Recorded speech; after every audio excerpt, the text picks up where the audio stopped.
the Arch Gaming Network is proud to bring you this board game review. Now here's your host, Sean Smith. Hello, and thank you for stopping by. Today we're going to take a look at the game World Monuments, which was designed by Piero Cioni and published by Queen Games. Now, I've been playing board games regularly for the last 3 or 4 years, but I never really paid much attention to designers or publishers. I just saw a game that I thought I'd like, play it, and just take it from there. But since I've started doing this, I've started to get a little more familiar with the different designers and publishers that are out there. And one that has caught my eye is definitely Queen Games. I've played 3 of their games now: World Monuments, Fresco, and Parfum. And they all kind of have a similarity to them in that their artwork is really good.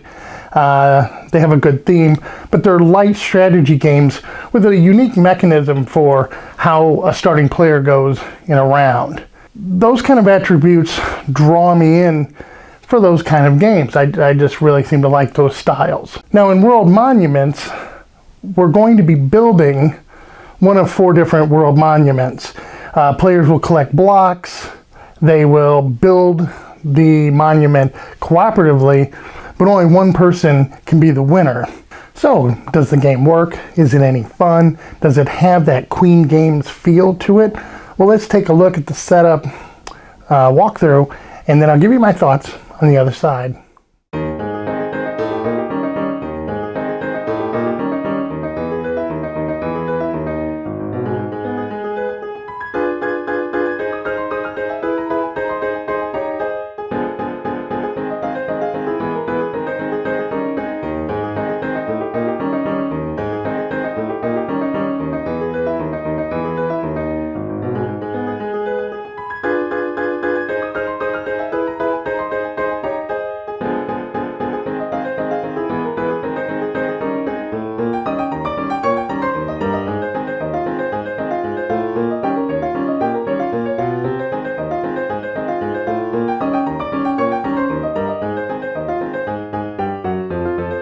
Okay, to set up World Monuments, pretty simple, pretty straightforward.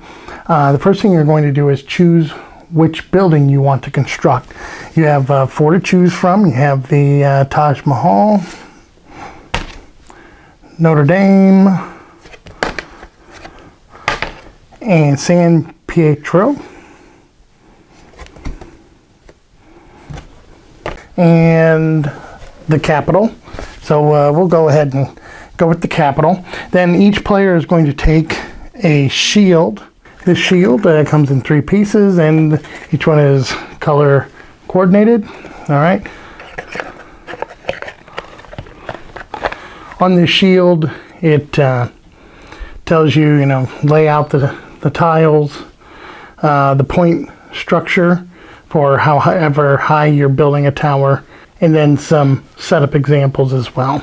Set this off to the side. You're going to take a look at the board, and a game is played over 3 rounds. In the first round, you're going to grab the colored building blocks as outlined here for the first round, and you'll just throw them into the bag that comes with it. And then on the outer layer, you're going to put 1 building block. On the inside layer, you're going to put 2 building blocks, and in the center you'll place the remaining. In this case, there's just 1 left. Each player will take the scoring marker of their color, place it on the number 10, decide who's going to go first, and then they will get this worker token, and now you're ready to start the game.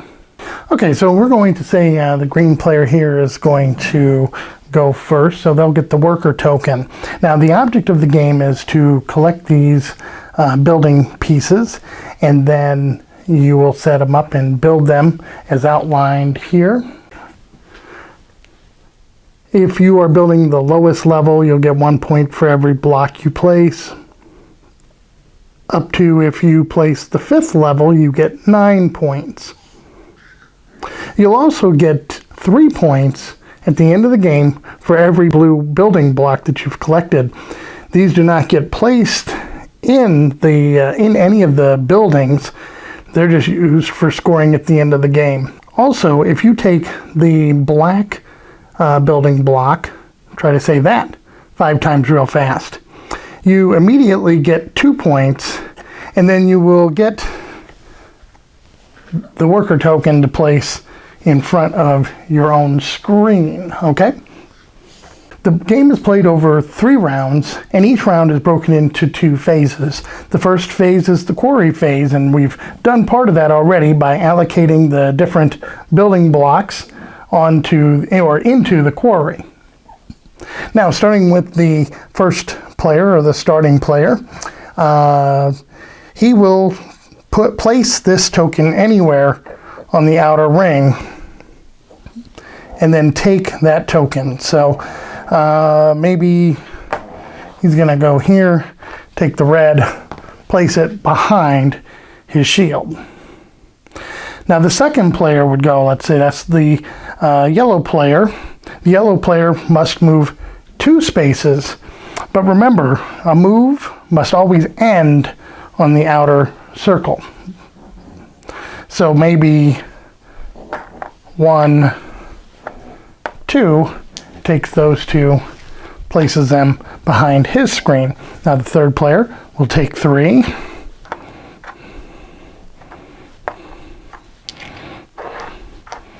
and puts it behind his screen. Now there's no 4th player in this game.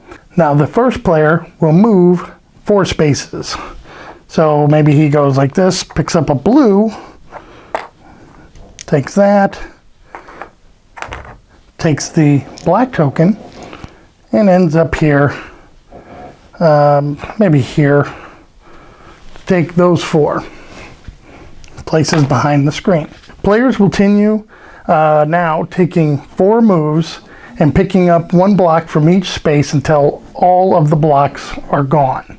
Now, once the quarry phase is over, we'll now focus on the building phase.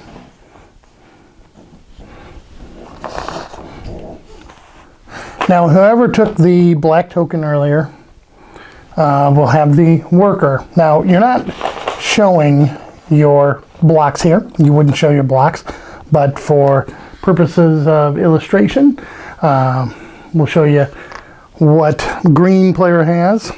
Now the green player will now begin placing blocks one at a time. The starting player will now place blocks on the first level of the capital in this case, and the first level is signified by the colors. It already tells you the colors, but also this here kind of gives you an idea. This, would all be red and purple on the bottom, red. Of course, it tells you that here as well. So the green player will go ahead and take a purple piece and place it anywhere on a purple square. Because it is a first level, green will move 1 point up the victory track. Blue player is next. Blue player is going to play a red one on top because red is the second layer of this building. And because it is a second layer, it is 3 points. Now the yellow player has a purple. There is purple in the third layer, but it is offset. So there's going to have to be these layers built up first before you can play there. So maybe the blue player, the yellow player plays there. That's a first level. Players will continue building the level until they are either out of building blocks or cannot play one. Once you cannot play a building block in a round, you're done for the round. If you can place one later in the round, you still cannot place it. Your round is done, and you'll have to save that building block until the next round. Okay, so here's an example of what the board could look like after the first round of building.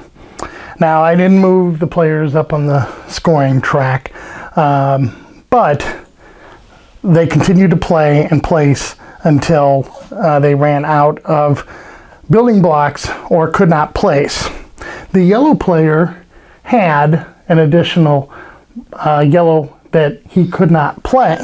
So when that happens, you lose 1 victory point for every building block that you weren't able to play during the round. But you'll hold on to this for future rounds. You won't turn in your blue ones. You keep those till the end of the game.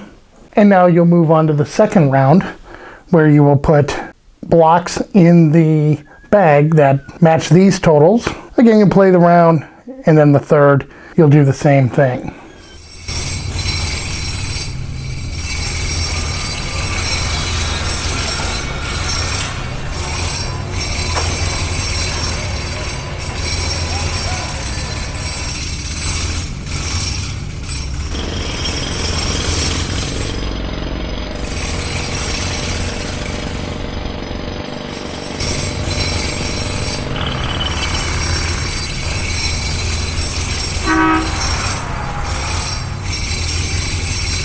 Okay, the players have taken their turn. They have completed the monument, and it is, of course, beautiful.